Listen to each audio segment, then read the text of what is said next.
Assalamualaikum warahmatullahi wabarakatuh. Alhamdulillah para mahasiswa, pada kesempatan kali ini kita bisa bertemu kembali dalam mata kuliah model-model pembelajaran. Pada kesempatan kali ini kita bersama-sama akan membahas tentang rumpun model pembelajaran personal ya. Seperti apa model-model yang termasuk ke dalam rumpun model pembelajaran personal? Kita bicarakan pada kesempatan kali ini ya. Dalam kegiatan belajar kali ini kita akan membahas secara umum dulu ya. Belum spesifik kepada contoh-contoh dari model pembelajaran personal. Kita mulai dari konsepnya. Ini adalah konsep dari model pembelajaran rumpun personal. Model pembelajaran rumpun personal ini merupakan model pembelajaran yang bertitik tolak dari teori belajar humanistik ya.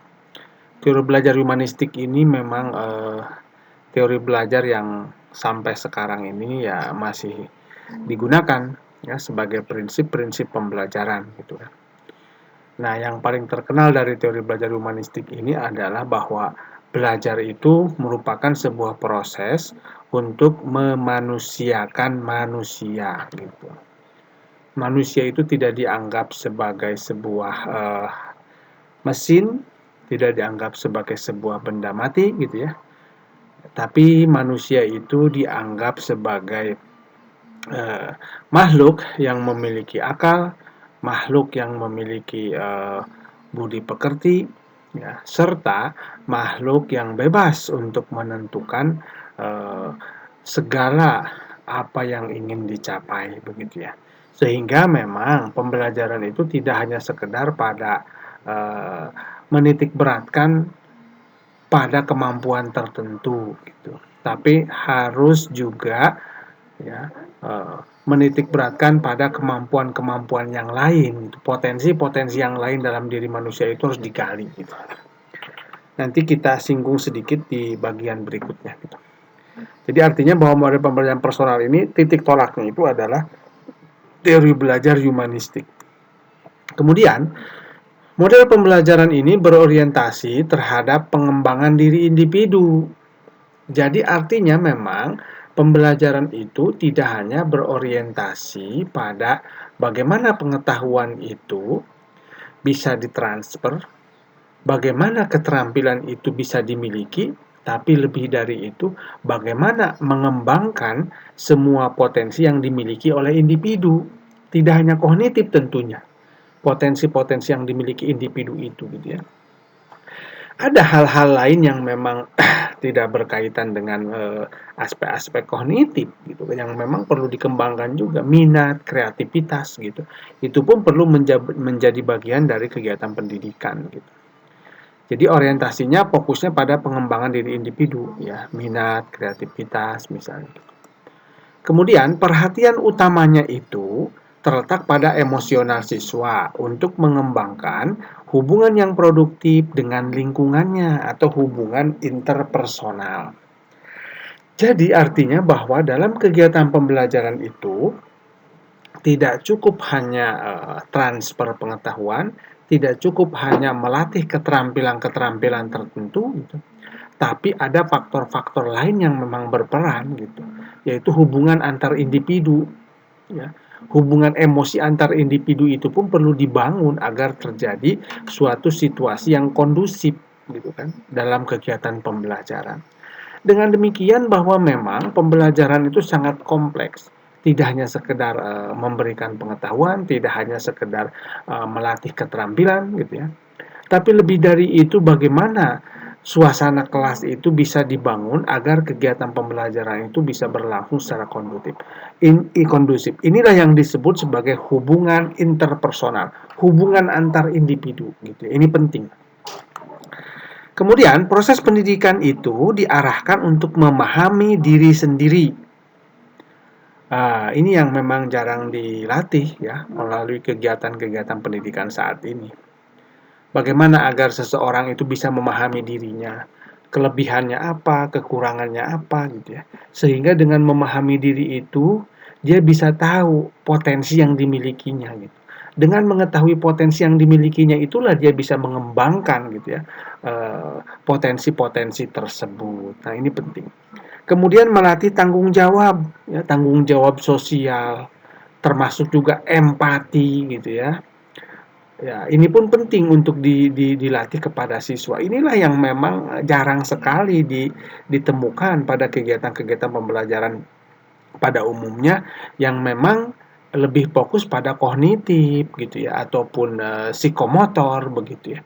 Jarang sekali memang kegiatan pembelajaran itu fokus pada melatih tanggung jawab dan juga melatih kreativitas gitu.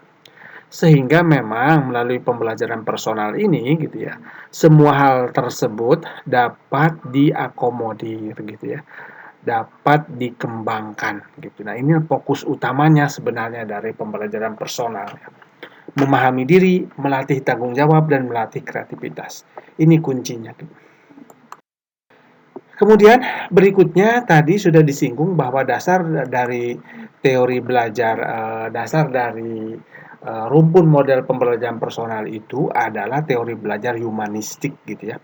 Nah, ini gambaran dari tokoh-tokoh humanistik itu ada Abraham Maslow, Roger, Brunner, begitu ya kira-kira. Nah, intinya menurut teori ini, guru harus berupaya agar siswa dapat belajar ya, tidak hanya sekedar belajar tentunya gitu ya, tidak hanya sekedar belajar pada aspek kognitif keterampilan ya, tapi lebih dari itu ya juga mengembangkan diri. Nah, mengembangkan diri baik secara emosional ya, perkembangan emosional maupun intelektual gitu. Selama ini memang kegiatan pembelajaran itu lebih bertumpu pada aspek intelektual. Sedangkan aspek emosional itu sendiri memang sangat sedikit disinggung gitu ya dalam kegiatan pembelajaran gitu. Tapi aspek emosional itu begitu penting dalam keberhasilan dari kegiatan pembelajaran. Salah satu hal yang bisa menghambat tidak tercapainya tujuan-tujuan pembelajaran itu ya adalah aspek-aspek emosional ya. Misalnya minder begitu ya. Kemudian juga hal-hal yang lain ya, misalnya kurang bertanggung jawab begitu, tidak empati, hal-hal seperti itu yang memang harus diminimalisir dalam kegiatan pembelajaran ya gitu. Hal-hal yang bersifat emosional. Nah, ini pun perlu dikembangkan ternyata menurut humanistik ini gitu ya. Nah, tidak hanya intelektual.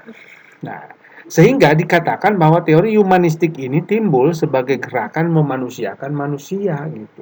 Manusia itu jangan dianggap hanya sekedar transfer pengetahuan, transfer keterampilan, aspek intelektual. Tidak boleh kita menganggap seperti itu. Tapi memang manusia memiliki sisi yang lain. Sisi yang lain itulah yang disebut sebagai aspek emosional yang perlu dikembangkan gitu ya. Nah, sehingga melalui pembelajaran personal ini ya, fokusnya itu pada pengembangan aspek emosional gitu ya. Nah, inilah karena yang menjadi dasarnya itu ya humanistik ini yang memiliki prinsip bahwa aspek emosional pun memang perlu dikembangkan begitu. Kemudian berikutnya adalah mengenai prinsip. Seperti apa prinsip-prinsip dari rumpun model pembelajaran personal ya.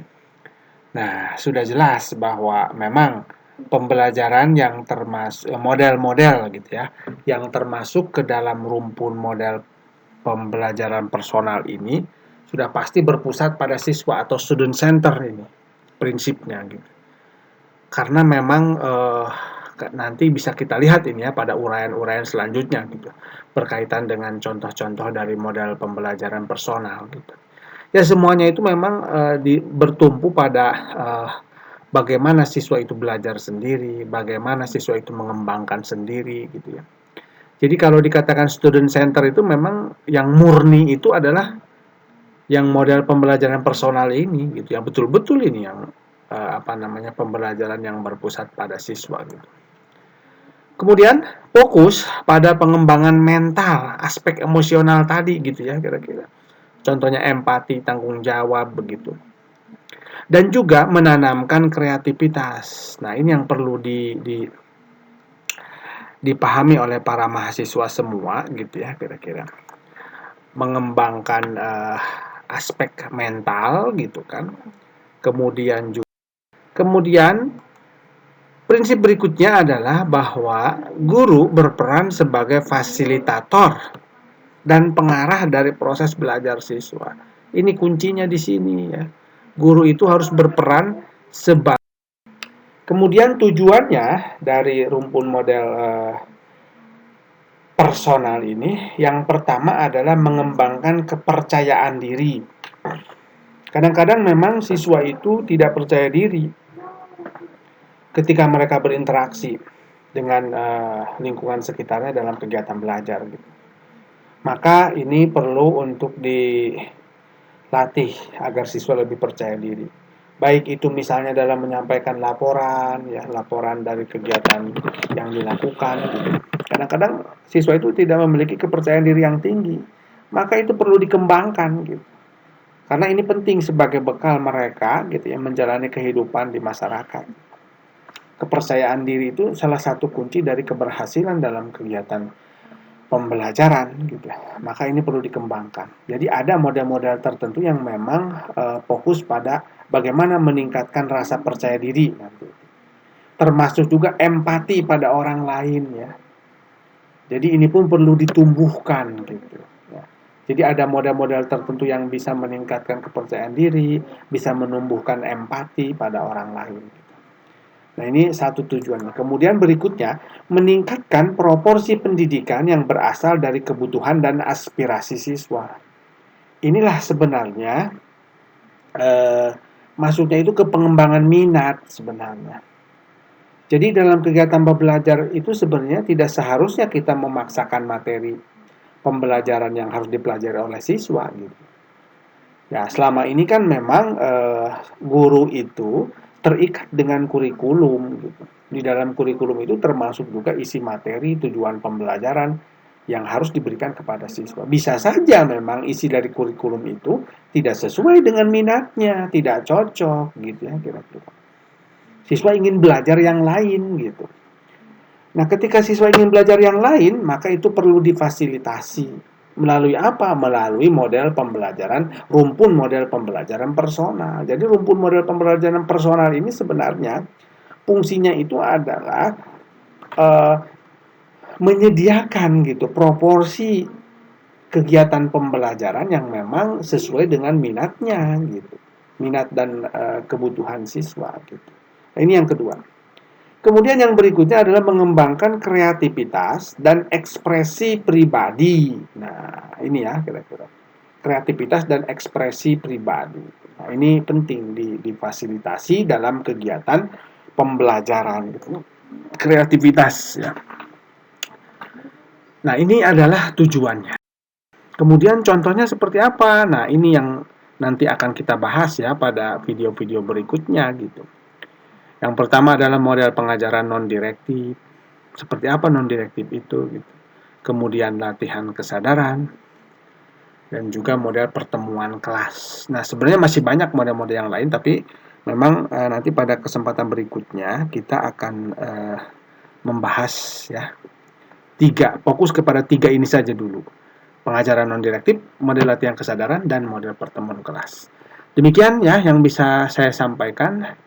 Kita bertemu kembali ya pada pembahasan mengenai contoh-contoh dari model yang termasuk ke dalam rumpun model pembelajaran personal, yaitu pengajaran non-direktif, latihan kesadaran, dan pertemuan kelas. Terima kasih. Saya akhiri saja untuk kegiatan pada hari ini ya. Wassalamualaikum warahmatullahi wabarakatuh.